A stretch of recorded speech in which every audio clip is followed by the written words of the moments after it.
नमस्कार।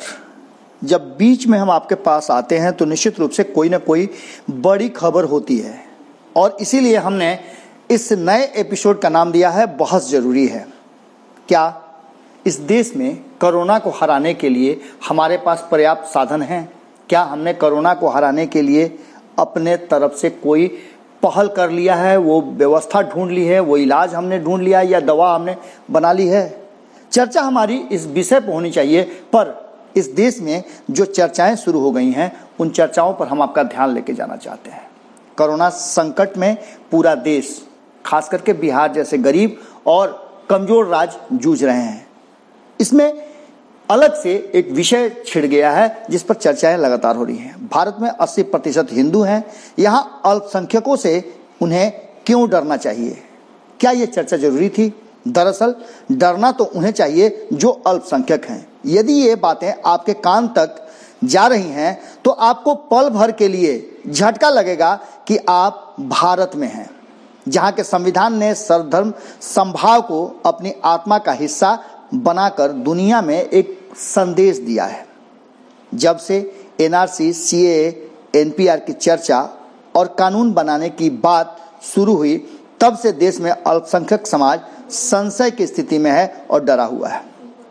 जब कोरोना ने सुरसा रूपी मुंह फैला भारत में प्रवेश किया तो लगा कि अचानक इन सभी समस्याओं का हल और विराम मिल गया है। इससे निपटने के तुरंत बाद समस्या का हल भी ये देश ढूंढ लेगा। प्रधानमंत्री सामने आए और उन्होंने जनता का आह्वान किया कि एक दिन के लिए जनता कर्फ्यू करने का सब लोग हिम्मत जुटाइए, और देश ने उनके निर्देशों को मानते हुए इस कार्य को अंजाम दिया। जिसे जो मिला, ताली थाली या कुछ भी बजाया और देश के इस संकट में प्रधानमंत्री के साथ होने का एक भरोसा और वादा दिला दिया। भविष्य में प्रधानमंत्री के फैसलों के साथ देश रहेगा, इस बात का भी लोगों ने सांत्वना प्रधानमंत्री को दिला दिया। लोगों ने देश के लिए हर कुर्बानी देने की तैयारी कर ली है, ये बात पक्का हो चुका था। पर इस बीच ये कोई नहीं समझ पाया कि भारत में कठिन से कठिन परिस्थिति में भी लोग मनोरंजन और राजनीति का रास्ता ढूंढ लेते हैं। जहां पूरी दुनिया कोरोना फैलाने के लिए जिम्मेदार चीन को मान रही है, वहीं भारत में एक खास समुदाय को कोरोना कैरियर माना जा रहा है। बेफिक्र भारत की सरकार और खासकर बिहार की एनडीए ने ये मान लिया कि कोरोना को घर में कैद कर हरा देंगे। किसी तरह का कोई दवा, उपाय या अन्य चीज़ों की दरकार नहीं पड़ेगी। दावा ऐसा हुआ कि लोगों को लॉकडाउन में दिया जलाने और कोरोना को भगाने का नारा भी दे दिया गया। ऐसा लगा कि भारत ने कोरोना वायरस का हल ढूंढ लिया है इस दिए में। पर इस बीच धीरे धीरे कोरोना का सुरसा रूपी मुख जैसे ही फैलने लगा, सरकार में बैठे लोगों के कान खड़े हो गए। उपाय तो कोई था नहीं, न ही इस बीच कुछ किया गया था। बिहार सरकार ने अपने गठबंधन की केंद्र सरकार को त्राहिमाम संदेश भेजना शुरू कर दिया। पर शायद ये भूल गए थे नीतीश कुमार कि 6-7 महीना पहले ही उन्होंने मोदी सरकार पार्ट 2 में कितना घमंड दिखाकर मंत्रिमंडल को लात मार दिया था। इतना ही नहीं, पटना वापस आते ही बदला भी ले लिया था। पैरेलल अपने मंत्रिमंडल का विस्तार कर भाजपाइयों को ठेंगा तक दिखा दिया था। अब बारी केंद्र के में पूरी बहुमत में बैठी भाजपा की थी। उसने भी नीतीश कुमार के डिमांड को ठंडे बस्ते में रख दिया। वो तो भला हो नेता प्रतिपक्ष तेजस्वी यादव और बिहार कांग्रेस अध्यक्ष मदन मोहन झा का, जिन्होंने केंद्र पर बिहार को कोरोना किट भेजने का दबाव बना दिया। तेजस्वी ने तो बजाते चिट्ठी लिखकर नीतीश कुमार के समर्थन में केंद्र सरकार को जरूरी सामान जल्दी से जल्दी मुहैया कराने का रिमाइंडर भेजना भी शुरू कर दिया। नीतीश के घमंड का जवाब भाजपा भले दे रही हो, पर नुकसान तो बिहारियों का हो रहा था। अब इस बात को लेकर के पूरा विपक्ष केंद्र पर हमलावर हो गया। जब तेजस्वी और उनकी पूरी टीम नीतीश के तरफ से मोर्चा संभाल ली तो भाजपा अलर्ट हो गई। बड़े बड़े खिलाड़ी हैं जो भाजपा में नजाकत और सियासत दोनों समझते हैं।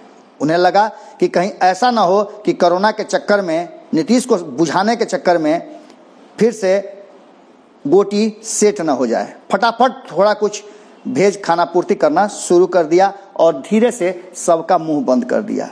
पर जैसा कि आप सभी जानते हैं, कोरोना संकट जिसने दुनिया को परेशान कर रखा है, डराया हुआ है, वो क्या बिहार का कोई रिश्तेदार है जो इसे बख्श देगा? बढ़ने लगा कोरोना का हवा, नहीं बना अब तक इसका कोई दवा। ऐसे में भाजपा को मौका और मुद्दा दोनों मिल गया। दिल्ली में तबलीगी जमात का जुटान भाजपा को ऐसी दवाई के रूप में मिला जिससे वो कोरोना पर फतह पाने का पूरा जुगाड़ करने लगी। इसके सहारे उसने कुछ दिनों तक कोरोना जंग में मामला संभाल लेने का लगभग तय कर लिया था। एक तरफ दुनिया में कोरोना फैलाने के लिए चीन रडार पर है, लेकिन भारत में कोरोना को तबलीगियों ने फैलाया, इसकी घोषणा गृह मंत्रालय ने भी कर दिया। अपने बयान में केंद्रीय गृह मंत्रालय की प्रवक्ता ने प्रेस के द्वारा पूछे गए सवालों के जवाब में बताया कि 40,000 के आसपास जमात के लोगों की संख्या हो गई है। इन्हें तलाश कर क्वारंटाइन करना शुरू भी किया जा चुका है और ये बातें अब पूरी तरह से पब्लिक डोमेन में है। इस मामले पर बयान दे कांग्रेस की कार्यकारी अध्यक्ष सोनिया गांधी ने खुद को निशाना बनवा लिया। अब दूसरा भी दवाई मिल गया था कोरोना से लड़ने के लिए। हवा का रुख बदल गया, जिसका इंतजार भाजपा बहुत देर से कर रही थी। पुराने गड़े मुर्दे उखड़ने लगे और सोनिया गांधी का पुराना इतिहास खंगाला जाने लगा।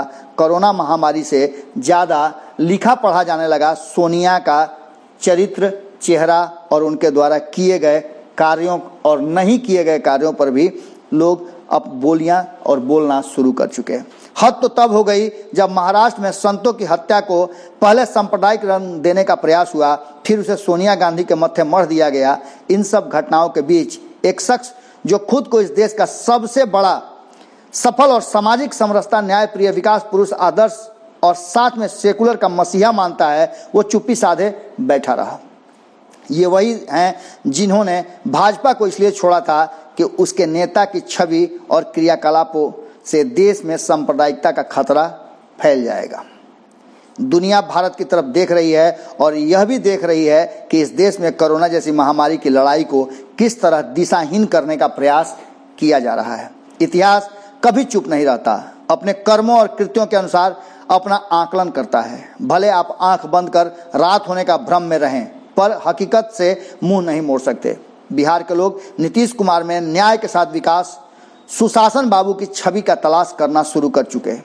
एक बार तो जनता ने 2015 में जनादेश को पलटने के लिए सीने पर पत्थर रखकर माफ कर दिया था, पर जो नए आंकड़े सामने आ रहे हैं देश भर से, उस पर चुप्पी रखना शायद बिहार के लोगों के लिए मुश्किल होगा।